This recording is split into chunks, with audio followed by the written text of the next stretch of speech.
같이 수요 저녁 예배를 하나님 앞에 드리겠습니다. 묵도하시겠습니다.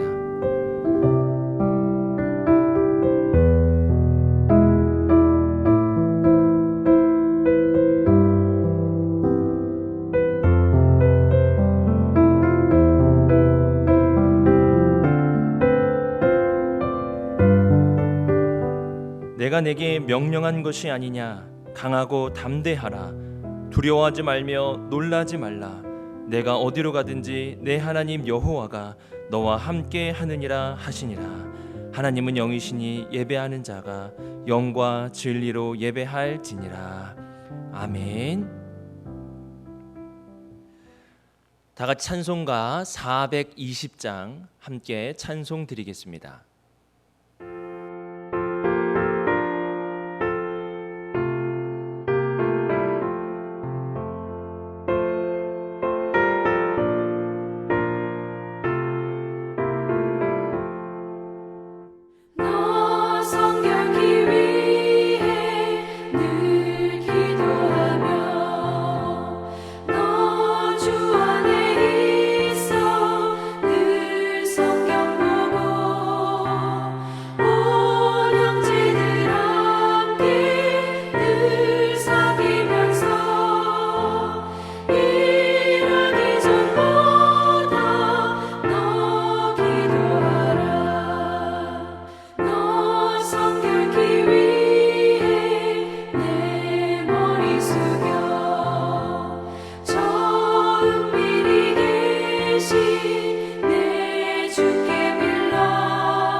다 같이 기도드리겠습니다. 오늘 드리는 예배를 위해서 함께 기도하길 원합니다. 나의 마음이 좋은 밭이 되어서 또한 내가 겸손한 마음으로 하나님의 말씀을 듣고 우리가 회개할 것과 우리가 바꿔야 할 것들을 알아가는, 또 하나님 앞에 진심으로 예배드리는 귀한 시간 될 수 있도록 그렇게 기도하시고, 우리 교회 모든 예배가 정상화될 수 있도록 기도해 주시고, 그리고 나라의 회복과 위정자들의 지혜를 위해서, 코로나로 인하여서 고통받는 모두를 위하여서 함께 기도드리겠습니다. 기도하시겠습니다. 우리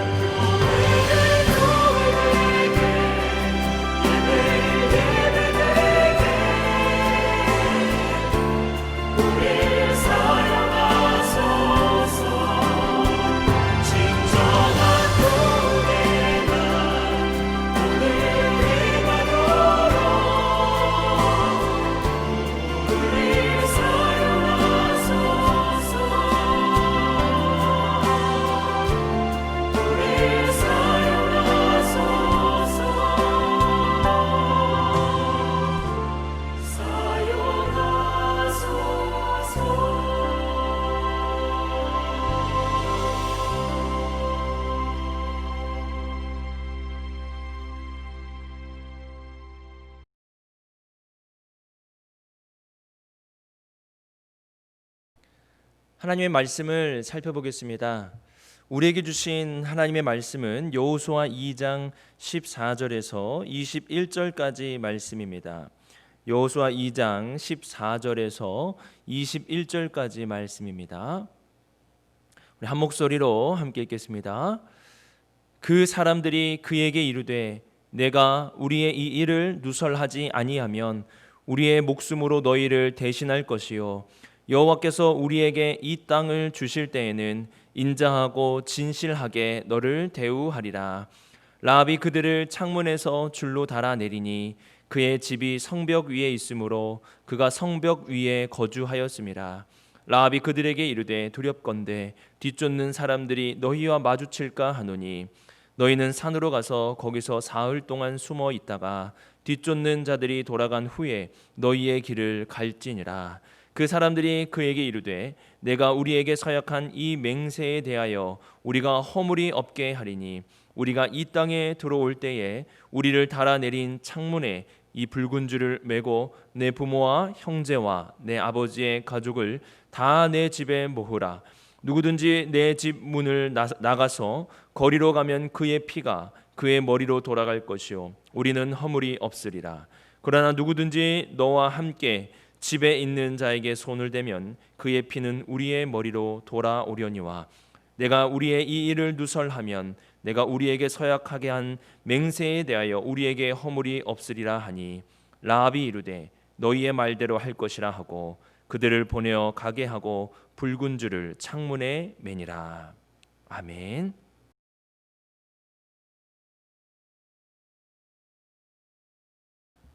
하나님이 사랑하시는 비산동교회 성도님들, 지난 3일간 평안하셨습니까? 오늘 우리에게 주신 하나님의 말씀은 여호수아 2장 14절에서 21절까지 말씀입니다. 제가 그 비산초등학교 주변에 살고 있었습니다. 근데 거기가 이제 재개발이 되면서 이사를 하게 되었는데요. 이 이사를 준비하면서 좀 이런저런 어려운 일들이 있었습니다. 한 가지는 집을 이제 계약을 했는데 그 집주인이 자신의 개인적인 이유로 계약을 취소하려고 한 것입니다. 너무나 마음이 심란해가지고 다시 어떤 집을 알아봐야 되나, 어디서부터 다시 시작해야 되나 이런 마음이 들고 있었는데요.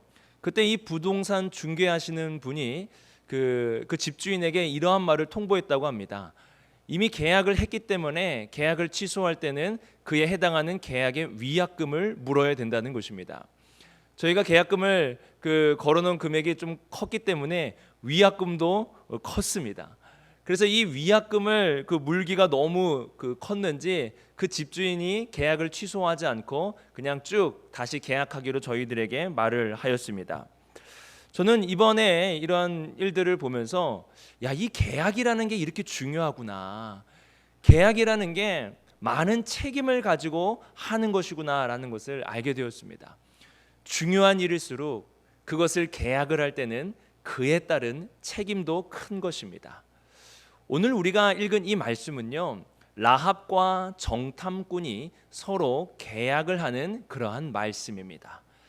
이 계약이 얼마나 중요했는지, 제가 이제 이 부동산 집을 거래할 때 계약이 해지될 때 위약금은 그 금액에 계약금의 얼마를 위약금으로 물면 되지만, 오늘 이 말씀에 만약에 이 계약을 어길 때, 그 계약에 어길 때의 위약금은 생명으로 갚아야 된다라고 말하고 있습니다. 그러니까 얼마로 되는 게 아니에요. 얼마로 물을 수 있는 게 아니라 이것이 파기될 때는 생명으로 그것을 갚아야 된다라는 그만큼 중요한 계약이 지금 성사되고 있다라는 것을 알 수가 있습니다. 12절 여호수아 2장 12절에는 라합이 이러한 계약을 제시를 하게 됩니다. 라합이 제시한 계시는 무엇이냐면은 내가 목숨을 걸고 너희들을 살려주었기 때문에 너희도 목숨을 걸고 나를 살려주어야 된다라는 계약을 제시한 것입니다. 이러한 라합의 계약에 대해서 14절에 보시면은 정탐꾼들이 이를 응하고 있다라는 사실을 알려주고 있습니다. 여러분 14절 말씀을 같이 한번 읽어보도록 하겠습니다. 그 사람들이 그에게 이르되 내가 우리의 이 일을 누설하지 아니하면 우리의 목숨으로 너희를 대신할 것이요 여호와께서 우리에게 이 땅을 주실 때에는 인자하고 진실하게 너를 대우하리라. 지금 이 정탐꾼들이 뭐라고 말하고 있냐면은 우리의 목숨으로 너희를 대신할 것이다 라는 이 말을 하는 것을 볼 수가 있습니다. 목숨을 걸고 라합과의 계약을 체결하겠다라고 지금 이러한 말을 하고 있는 것입니다. 그러니까 라합과 지금 이 정탐꾼은 서로의 목숨을 살려주는 것으로 계약을 체결했고, 이 계약을 어길 시에는 각자의 생명의 값으로 이것을 지불해야 된다라는 사실을 말씀하고 있는 것입니다. 라합은 자신이 체결하려고 한 이 계약을 충실하게 이행하기 위해서 그들을 숨겨주는 것에서 끝내지 않습니다. 그들이 무사히 그 이스라엘의 진영으로 돌아가야 되기 때문에 라합은 자신의 집이 이 성벽에 맞닿아 있었기 때문에 줄을 달아서 그들을 탈출을 시킵니다. 여기에서 멈추는 것이 아니라 탈출 이후에 산에 가서 3일 동안 숨어 있고 그 이후에 이스라엘의 진영으로 돌아가야 된다라는 아주 구체적인 그 탈출 경로까지 제시하는 것을 볼 수가 있습니다. 라합은 이렇게 끝까지 충실하게 자신이 맺은 계약을 이행해서 그들을 살려주려고 하는 그런 모습을 보여주고 있습니다. 이와 함께 정탐꾼들은 라합의 목숨이 온전하게 보존되게 하기 위하여서 최선을 다하는 모습을 보여주는데요, 그것이 바로 이 붉은 줄인 것입니다. 여러분, 이 정탐꾼이 그 나중에 이스라엘 진영에 돌아가서 이스라엘이 이제 이 여리고를 그 점령을 하러 전쟁을 시작하게 됩니다. 여러분, 그럴 때 이 전쟁의 난리통에 누가 이 창녀이고 여자인 라합의 소리를 들어주겠습니까?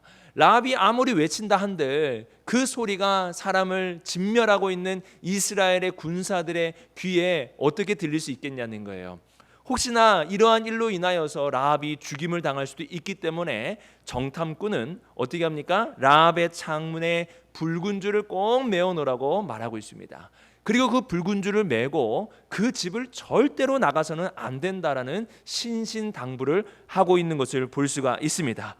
그래서 이 정탐꾼들은 이 계약으로 인하여서 라합의 목숨이 상하지 않게 하기 위해서 17절과 20절에 반복해서 이 맹세에 대하여 우리가 허물이 없게 하리니 라는 말을 통하여 라합의 생명을 살려주기 위해서 최선을 다하고 있는 모습을 보여주고 있습니다.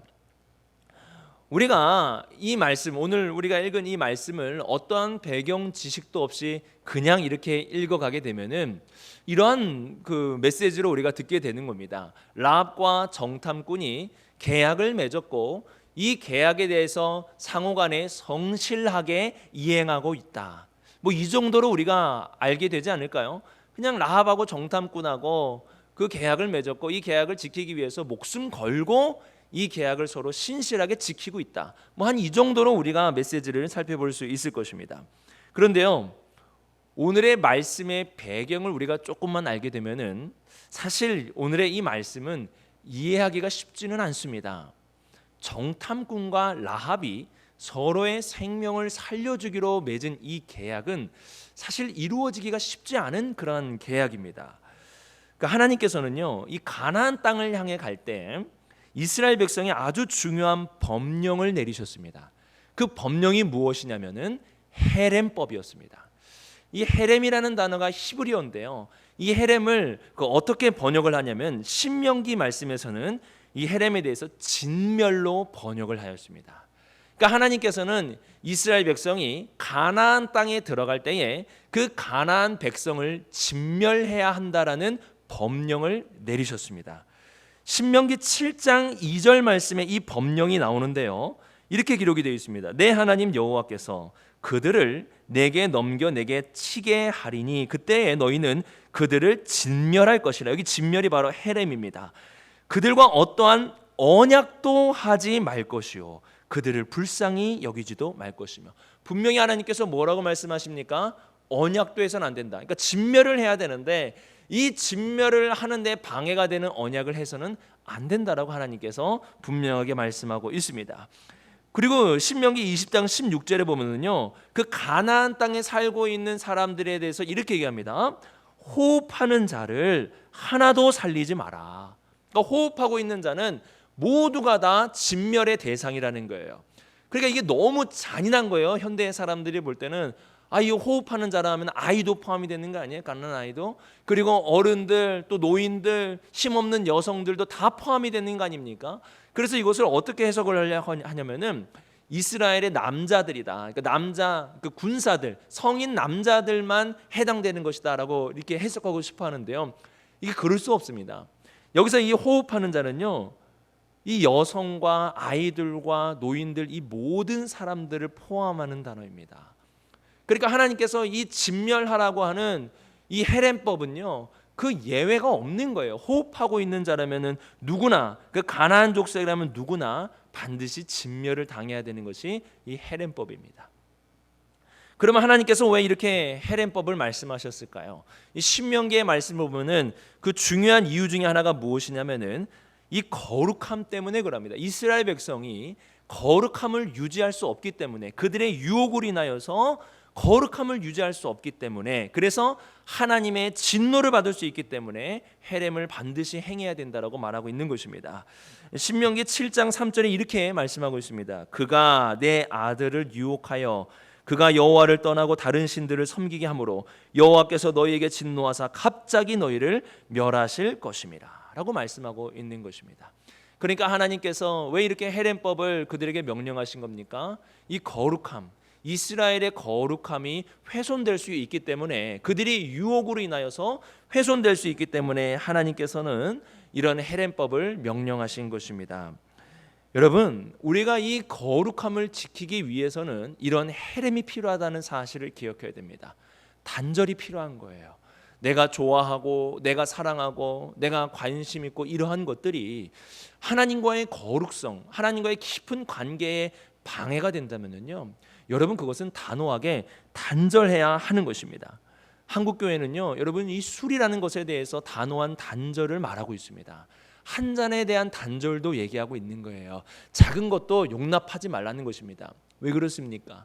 그 작은 하나의 허용이 나중에는 하나님과의 거룩함에 문제가 생겨서 하나님을 떠나게 되는 그런 무서운 일을 초래할 수 있기 때문에 작은 것 하나도 단절하라고 이렇게 말하고 있는 것입니다. 여러분 주변에서 한번 보세요. 그렇게 믿음이 좋은 성도님들, 그렇게 믿음으로 열심히 사역했던 그 목회자들이 한순간에 무너지는 것들을 여러분들 주변에서 아마 보게 될 것입니다. 여러분 그것이 한순간에 갑자기 큰 일을 당하게 돼서 무너진 것이 아닙니다.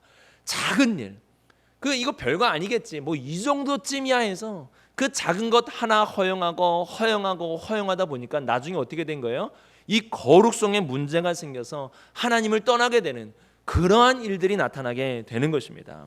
그래서 우리가 힘들고 어렵지만 거룩함을 유지하기 위하여서, 하나님과의 거룩함을 유지하기 위하여서 단절이 필요합니다. 이 헤렘과 같이 확고하게 단절이 우리의 삶에 필요하다는 것입니다. 아프지만 단절이 필요한 거예요. 힘들어도 그것이 단절할 때가 있다라는 사실입니다. 그리고 우리가 손해보는 것 같아도 단절해야만 하는 때가 있다라는 사실입니다.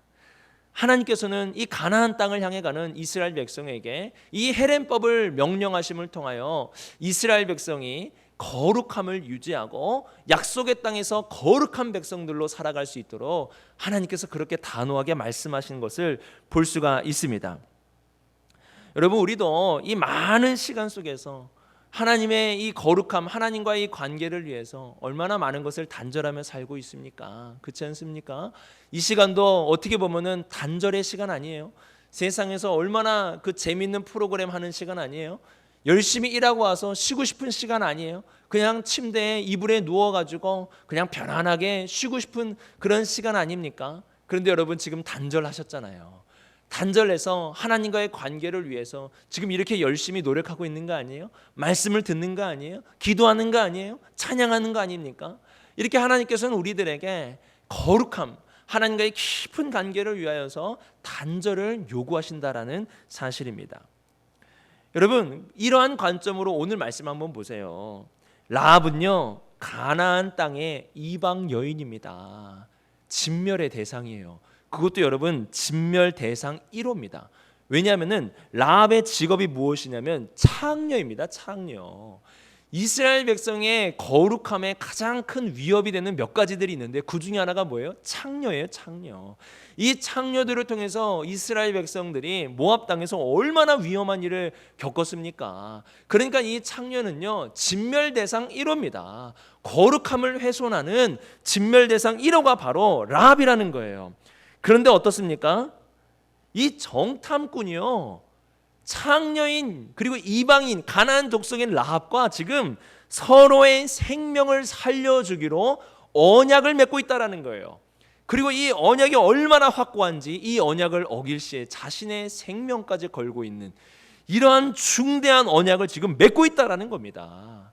여러분 제가 이해가 안 되는 게 뭐냐면요 이러한 일을 지금 정탐꾼들이 맺고 있는데요 하나님께서 아무런 말씀도 하고 있지 않다라는 사실이에요. 하나님 말씀을 안 하시는 거예요. 2장을 막 아무리 살펴봐도 이 정탐꾼들이 말이죠 막 이렇게 지금 언약을 맺고 있는데 신명기에서 하나님께서 분명히 진멸하라고 말했던 진멸 대상 1호인 라합과 지금 서로의 생명을 살려주기로 언약을 맺고 있는데 하나님 아무 말씀도 안 하신다라는 거예요. 여러분 제가 여기에 대해서 왜 하나님께서 아무 말씀 안 하시지? 막 이렇게 가지고 이런저런 자료를 찾아보니까요 학자들이 대다수의 학자들이 하나님의 침묵에 대해서 뭐라고 말하고 있냐면은 하나님의 침묵이 정탐꾼과 라합의 계약을 암묵적으로 허용하고 있다라는 것을 말해주고 있습니다. 그러니까 하나님께서 이 침묵하시는 이유가 그들의 계약을 지금 허용을 해주고 있다라는 사실입니다. 저도 집에서 이 침묵할 때가 있는데요. 언제 그렇게 침묵을 하냐면요. 아이들이 막 이렇게 싸워요. 싸우다 보면 저한테 와서 이러죠. 아빠 은설이가, 아빠 민설이가, 아빠 누나가 막 와가지고 저한테 이렇게 이릅니다. 처음에 막 해결도 하고 이렇게 하지 마라 저렇게 하지 마라 막 소리도 질러보고 막 그래요. 그러다가 화가 나면 나중에요 말을 안 해버려요. 그냥 말을 안 해요. 그러면 애들이 그때 어떻게 하면 저한테 이르러 왔다가 저의 이 굳은 표정을 보고 야 아빠 진짜 많이 화났다 이렇게 하면서 이 침묵의 의미를 아이들이 파악을 합니다. 또 제가 언제 침묵하냐면은 아이들이 노는데 너무 행복하게 노는 거예요. 얼마나 행복하게 노는지 그 막 웃고 즐거워하고 서로 양보하고 배려하고 막 이렇게 놀아요. 그러면은 저는요 거기에 대해서 그냥 흐뭇하게 쳐다봐요. 거기서 무슨 말 하지 않아요. 그냥 흐뭇하게 지금 쳐다보는 겁니다. 여러분 제가 이렇게 침묵할 때 두 가지가 나타나요. 완전히 화가 났을 때 이거는 제 표정 보면 안다 그랬죠. 그리고 또 언제? 흐뭇할 때.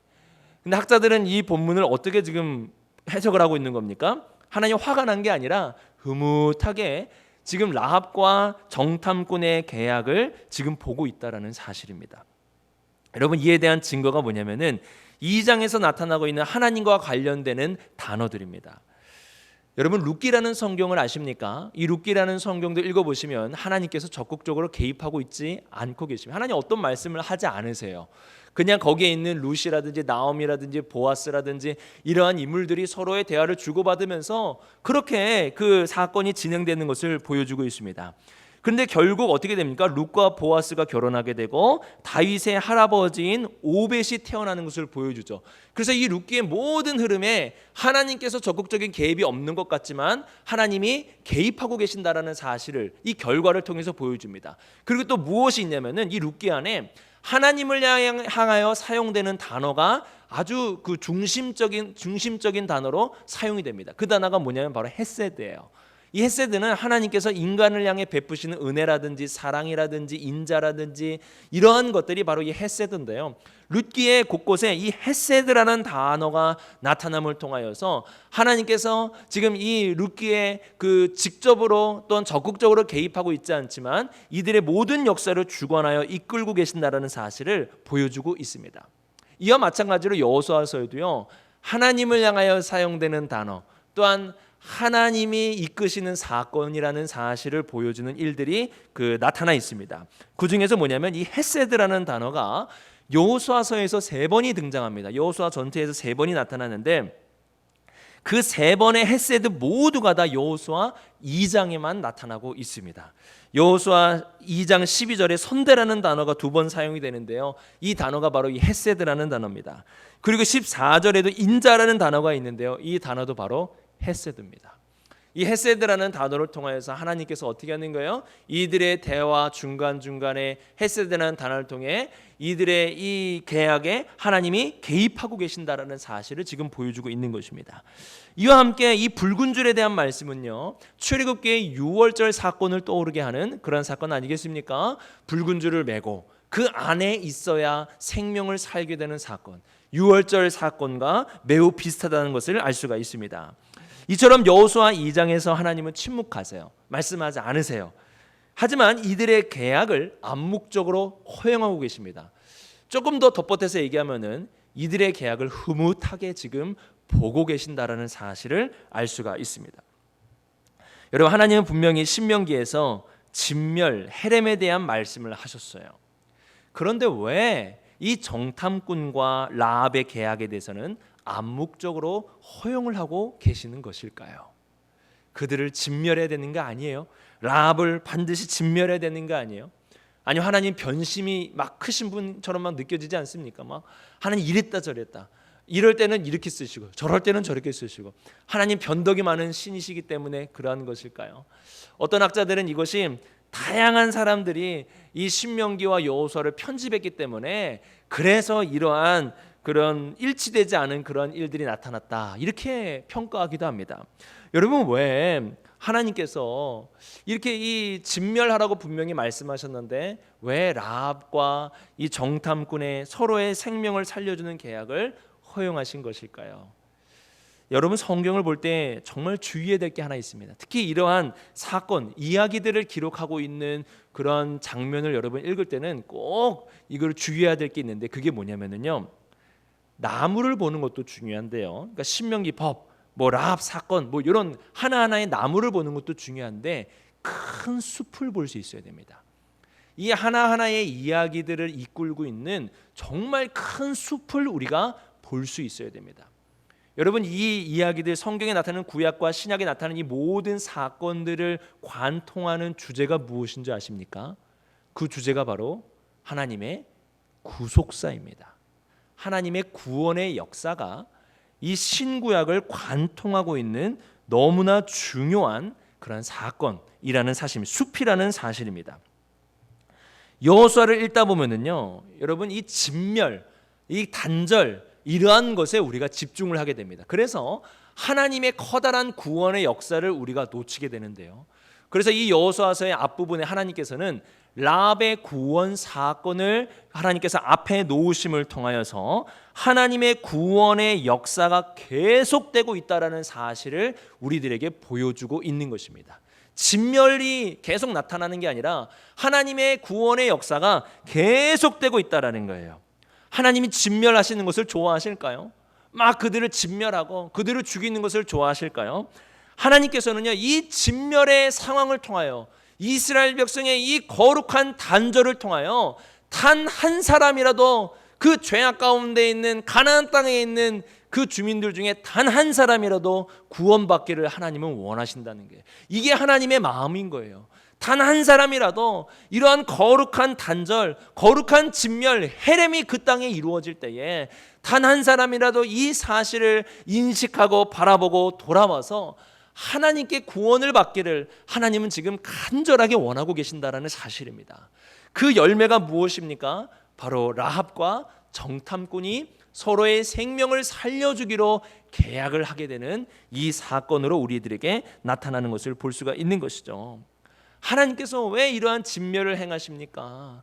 이 진멸의 목적이 단순하게 이스라엘 백성아, 너는 이 땅에서 거룩하게 살아야 된다, 너는 이 땅의 모든 것들과 단절해서 그냥 거룩하게만 살아라, 이것이 하나님의 목적일까요? 그렇지 않습니다. 하나님의 큰 그림이 무엇이라 그랬습니까? 구원의 역사인 거예요.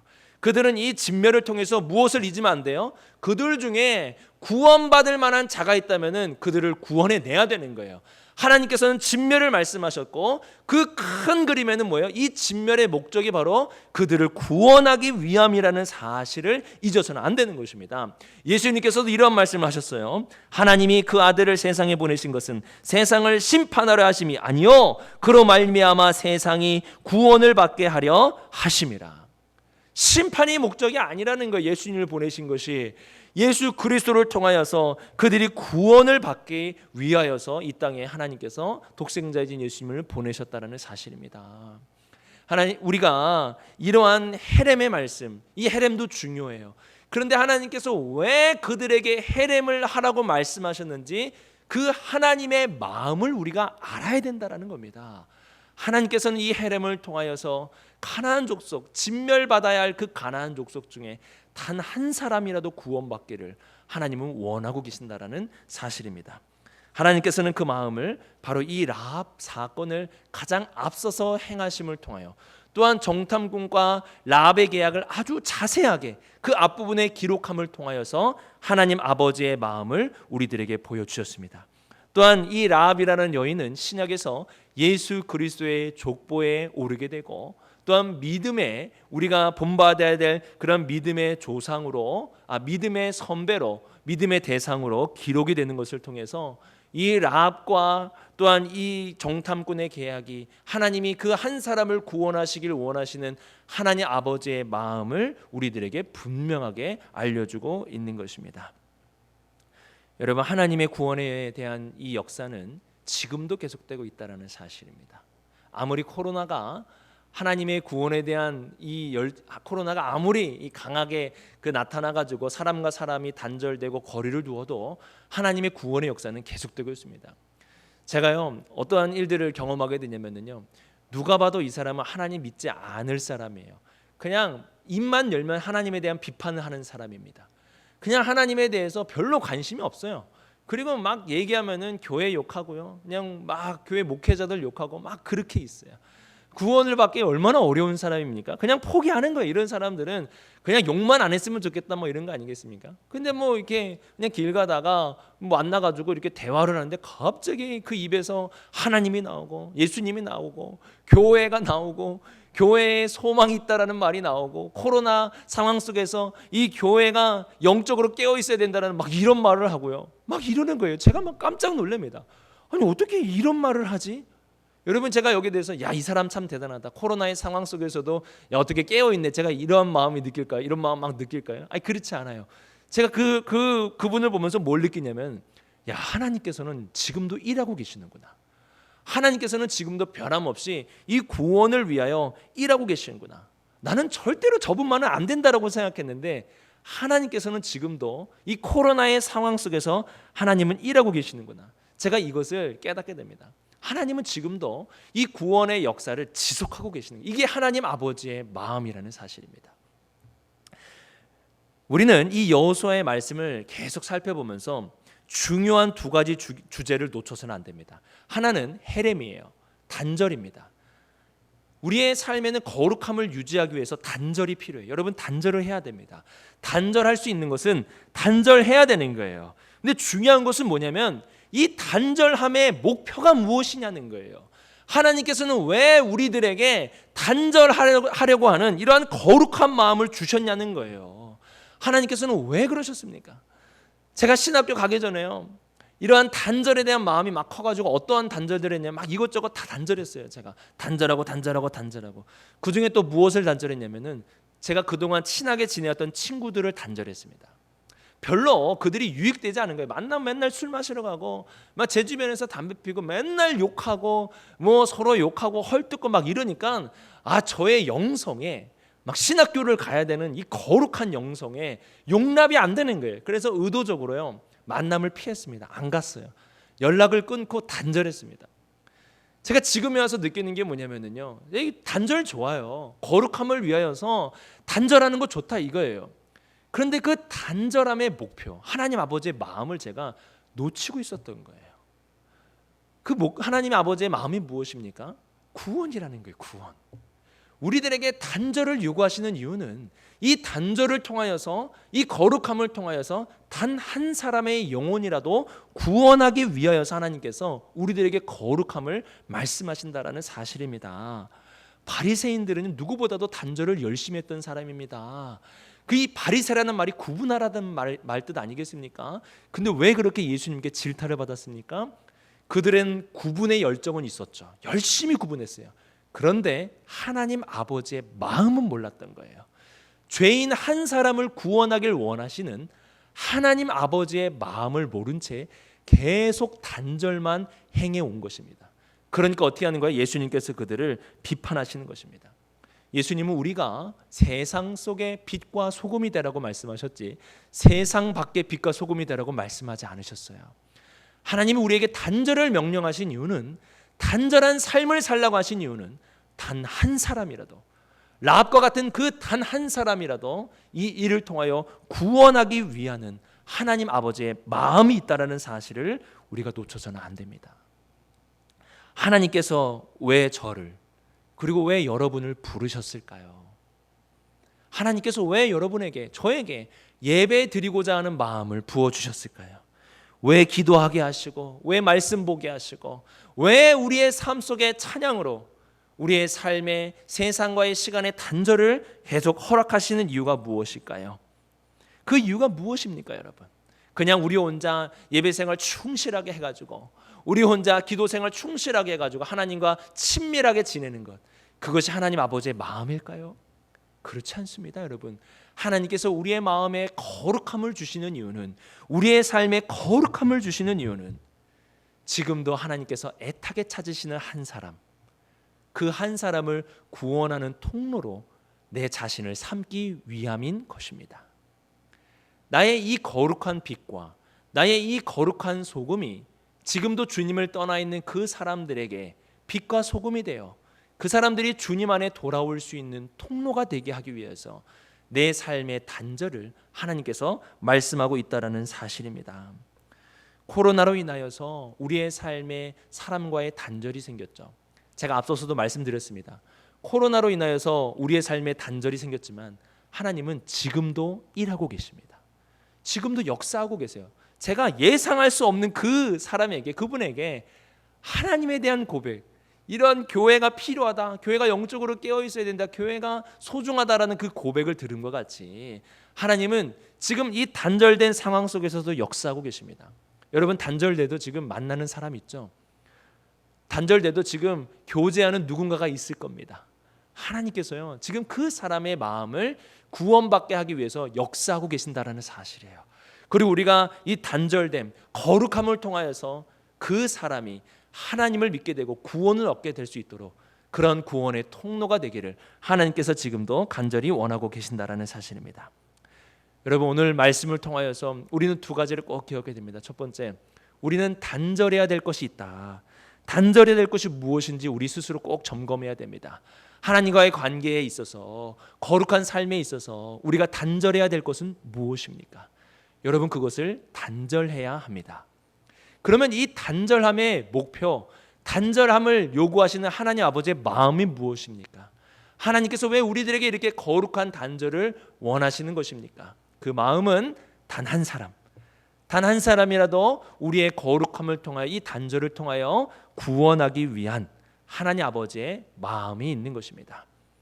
여러분, 이러한 상황 속에서 어떠한 일에도 거룩함을 위한 단절함, 이것을 잃어버리지 않기를 바랍니다. 오늘 하루 내가 무엇을 단절해야 하는지, 하나님과의 거룩한 관계를 위해서 나는 무엇을 단절해야 되는지 스스로 돌아볼 수 있기를 바랍니다. 이와 함께 이 단절함의 목표, 하나님 아버지의 마음이 무엇인지, 나의 이 거룩함을 통하여, 오늘 이 예배를 통하여 하나님이 원하시는 마음이 무엇인지 깨닫고 하나님 아버지의 마음을 알아 그 마음을 향해 살아가는, 하나님 아버지의 마음을 따라 살아가는 우리 귀한 성도님들이 되시기를 간절히 바랍니다.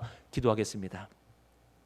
하나님 아버지, 오늘 말씀을 통하여서 우리는 라합과 정탐꾼의 계약을 체결하는 말씀을 듣게 되었습니다. 반드시 진멸되어야 되는 가나안 족속 중에 한 사람이고 창녀이므로 진멸 대상 1호인 라합과 정탐꾼의 계약이 체결되었습니다. 하나님은 이 계약을 흐뭇하게 바라보셨습니다. 우리는 이 사건을 통하여서 하나님께서는 진멸을 원하시지만 이 진멸을 통하여 단 한 사람이라도 구원받기를 원하신다라는 하나님의 마음을 깨닫게 됩니다. 하나님, 우리의 삶에 단절해야 될 것이 무엇인지 오늘 예배를 통하여 깨닫게 하시고 그것을 철저하게 단절하며 살아가는 우리 모든 성도님들이 되게 하여 주시옵소서. 이와 함께 이 단절을 통한 하나님 아버지의 마음을 깨달아 오늘도 내 주변에 하나님께서 역사하시고 하나님께서 부르시는 죽어가는 한 영혼을 위한 그런 통로가 될 수 있는 우리 모두가 되게 하여 주시옵소서. 이 모든 말씀 예수님의 이름으로 기도드렸습니다. 아멘. 교회 소식을 전해드리겠습니다. 오늘 예배에 참석한 우리 믿음의 성도님들 주님 안에서 환영하고 축복합니다. 코로나19가 완전히 종식돼서 모든 예배와 모임이 조속히 정상화될 수 있도록 여러분 기도해 주시기 바랍니다. 우리 교회는 방역 수칙을 철저하게 지키면서 안전하게 예배를 드리고 있습니다. 앞으로도 철저한 방역과 거리 두기를 통하여서 안전하게 예배 드릴 수 있도록 우리 성도님들 많이 협조해 주시기 바랍니다. 매일 정오기도와 저녁 8시 기도, 매일 말씀 묵상도 함께 하셔서 기도와 말씀 생활에 힘쓰실 수 있기를 바랍니다. 어린아이가 있는 성도님, 질병 중에 있는 성도님, 연로하셔서 거동이 불편하여서 예배를 참석하지 못하는 성도님들을 위하여서 교회 홈페이지에 주일 예배 실황을 녹화해서 올려놓았습니다. 이러한 여러 가지 이유로 예배에 참석하지 못하는 분들은 꼭 온라인으로 교회 홈페이지에 접속하셔서 예배를 드리실 수 있기를 바랍니다. 생일 맞이하신 분들 축하드립니다. 환우들을 위해서 기도해 주시기 바랍니다.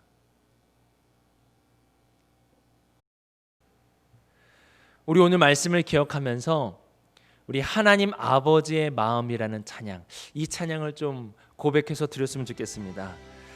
우리가 거룩함을 통하여 무엇보다도 내가 거룩하게 살아서 하나님 아버지의 마음을 알아서 하나님이 마음에 있는 곳이 나의 마음이 있고 하나님의 눈물이 고인 곳에 나의 눈물이 고이고 하나님이 바라보는 영혼을 나도 바라볼 수 있도록 그러한 내 자신이 될 수 있도록 우리 이 찬양을 함께 고백하도록 하겠습니다. 함께 찬양 드리겠습니다. 아버지 당신의 마음이 있는 곳에 나의 마음이 있기를 원해요. 아버지 당신의 눈물이 고인 곳에 나의 눈물이 고이길 원해요. 아버지 당신이 바라보는 영혼에게 나의 두 눈이 향하길 원해요. 아버지 당신이 울고 있는 어두운 땅에 나의 두 발이 향하길 원해요.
주기도문으로 수요 저녁 예배를 마치겠습니다. 하늘에 계신 우리 아버지여, 이름이 거룩히 여김을 받으시오며 나라가 임하시오며 뜻이 하늘에서 이루어진 것 같이 땅에서도 이루어지이다. 오늘 우리에게 일용할 양식을 주시옵고 우리가 우리에게 죄 지은 자를 사하여 준 것 같이 우리의 죄를 사하여 주시옵고 우리를 시험에 들게 하지 마시옵고 다만 악에서 구하시옵소서. 나라와 권세와 영광이 아버지께 영원히 있사옵나이다.